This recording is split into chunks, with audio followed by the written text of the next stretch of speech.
Welcome to Luca is a Billionaire, where the only thing I invest in is your answers.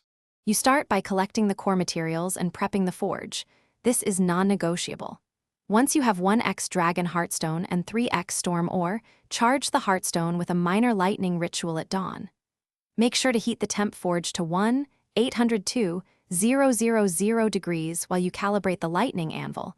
This increases conductivity and prevents shard fractures. While heating, temper the pure ether by stirring clockwise for 1 minute.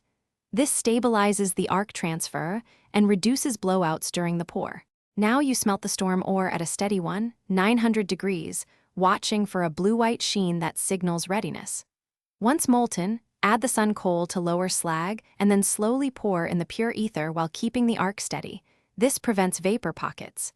You must sustain the lightning charge for about 30 seconds. Time it with the final verse of the charge ritual so the ether bonds to the alloy. If flow is uneven, adjust the anvil angle and slow the stir to avoid cold spots. You finish by shaping and stabilizing the alloy into an ingot. Hammer the molten cast at a brisk pace until the grain aligns. This locks lightning channels, then let it cool to about 200 degrees before quenching.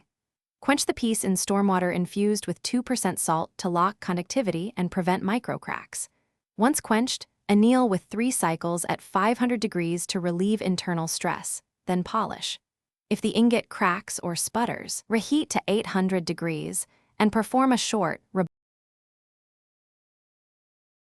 Thanks for watching and please subscribe. It's the best investment you'll ever make.